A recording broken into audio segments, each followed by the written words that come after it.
Assalamu alaikum students. Today our topic is Levi's concept of acid and bases. Last lectures में हमने Arrhenius और जो ब्राउनस्टीट concept है उसको हमने डिस्कस किया था। तो आज हम लेविस का कंसेप्ट पढ़ेंगे कि इसने एसिड और बेस के बारे में क्या कंसेप्ट पेश किया है। तो चूँकि जो आर्हीनियस और इसकी ब्राउनस्टीट का जो कंसेप्ट था वो प्रोटॉन की हद तक था, ठीक है, उन्होंने प्रोटॉन की बेस पे अपने कंसेप्ट पेश किए थे। अब लेविस की बात करते हैं तो कहते हैं 1923 में अपना जो कंसेप्ट है या उसका एक वसी जो कंसेप्ट है एसिड और बेस का वो उसने प्रेजेंट किया। उसके मुताबिक एसिड जो है वो एक ऐसी सब्सटेंस है, और सब्सटेंस जब हमने बात की थी कि वो कोई मॉलिक्यूल भी हो सकता है या फिर वो कोई आयन भी हो सकता है, that can accept a pair of electron, ठीक है। एसिड एक ऐसी सब्सटेंस है, एसिड एक ऐसा मॉलिक्यूल या आयन है जो कि इलेक्ट्रॉन का पेयर कबूल कर सकता है, एक्सेप्ट कर सकता है, ठीक है जी।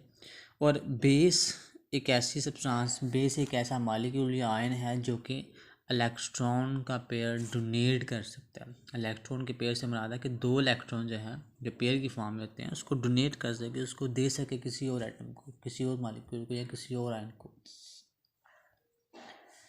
ठीक है जी। तो ये डेफिनेशन अकॉर्डिंग टू लेविस, जिसमें हमने भी बात की है कि एसिड एक ऐसी स्पीशीज है जो इलेक्ट्रॉन पेयर एक्सेप्ट कर सकती है, और बेस एक ऐसी सब्सटेंस है जो इलेक्ट्रॉन का पेयर डोनेट कर सकती है। अब हम इसको एग्जांपल की मदद से देखेंगे कि ऐसा कैसे है। और तो देखते हैं ज़रा। कहते हैं हमारे पास एक रिएक्शन है between ammonia, that is NH3 ammonia, and the second one is here is boron trifluoride,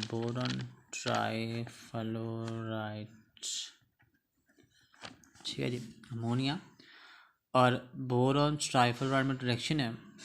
अब कहते हैं जब इन दोनों का आपस में रिएक्शन होता है तो यहाँ पे ना कुछ कोऑर्डिनेट कोवलेंट बॉन्ड बनता है, ठीक है जी, कोऑर्डिनेट कोवलेंट बॉन्ड। और अगर हम नाइन्थ की केमिस्ट्री को रिकॉल करें तो वहाँ पे जो चैप्टर है, चैप्टर नंबर 4, वहाँ पे जब बॉन्ड्स का जिक्र आता है, हाइलिंग बॉन्ड है, कोवलेंट बॉन्ड है, मेटालिक बॉन्ड है, वहाँ पे कोऑर्डिनेट कोवलेंट बॉन्ड भी है। तो अब कोऑर्डिनेट कोवलेंट बॉन्ड कैसे बनता है?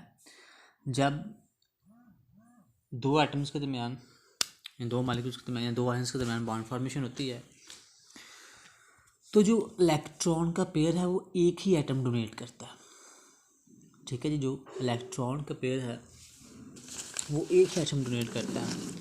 तो अब यहाँ पे देखते हैं कि जी एक ही जो पूरा मॉलिक्यूल है वो क्या कर रहा है, इलेक्ट्रॉन का पेयर डोनेट कर रहा है, दूसरा एक्सेप्ट कर रहा है उसको।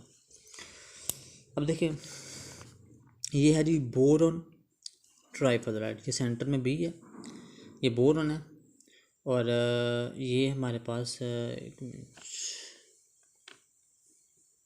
हाँ जी, बोरॉन साथ में 3 फ्लोरीन लगे हुए तो हमने इसको ट्राइफ्लोराइड कह दिया हुआ। अमोनिया होता है NH3, एक नाइट्रोजन 3 हाइड्रोजन साथ में।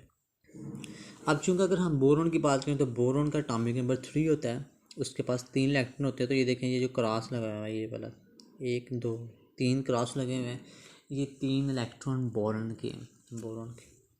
फ्लोरीन का एटॉमिक नंबर की बात करें तो उसका 9 है।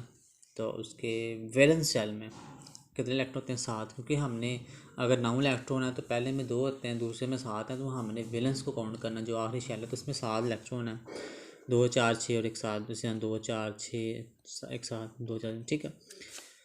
नाइट्रोजन का एटॉमिक नंबर 7 है, पहले में 2 -2, उसके बाद फिर दूसरे में 5 इलेक्ट्रॉन है। तो देखिए क्रॉस की मदद से 1 2 3 4 5 हमने शो कर दी 5 इलेक्ट्रॉन।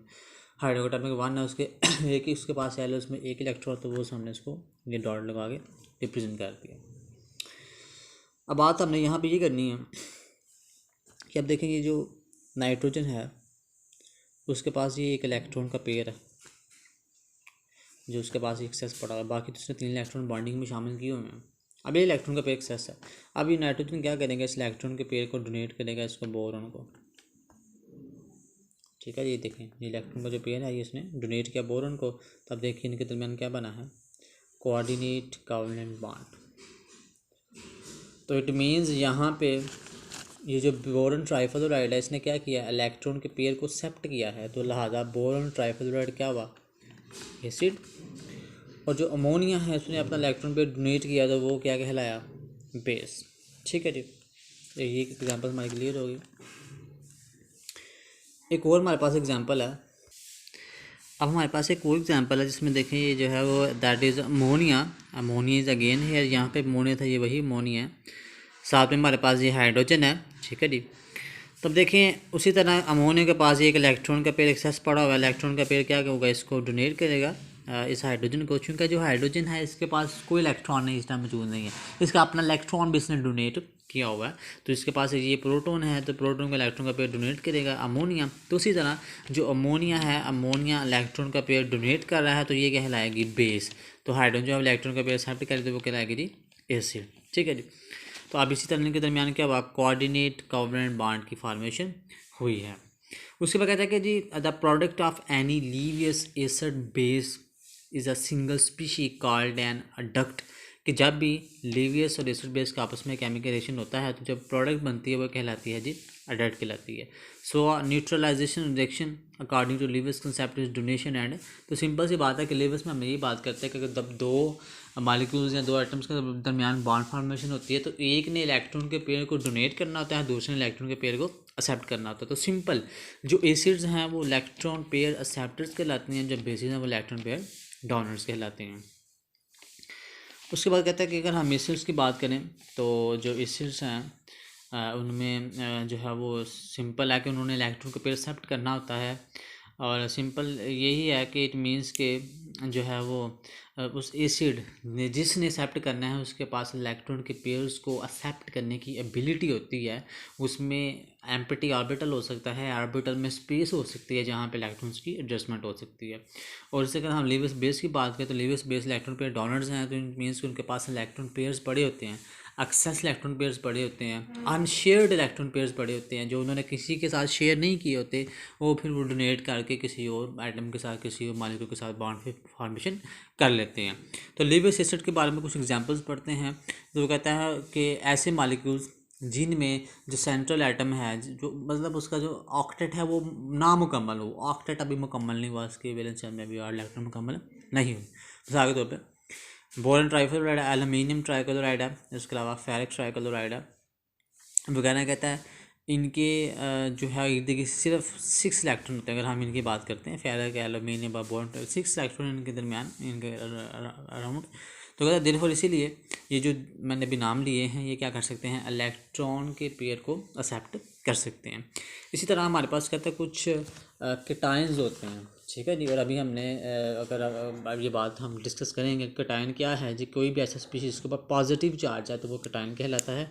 और पॉजिटिव चार्ज कैसे आता है, अपना इलेक्ट्रॉन डोनेट करने से। चूँकि इनके पास इलेक्ट्रॉन्स इन्होंने ऑलरेडी डोनेट किए हुए हैं, इनके पास इलेक्ट्रॉन्स की डेफिशिएंसी है, इलेक्ट्रॉन्स की कमी है, तो ये क्या कर सकते हैं, इलेक्ट्रॉन के पेयर को एक्सेप्ट कर सकते हैं। तो लिहाजा ये भी जो हम लीवियस एसिड के तौर पे काम करेंगे।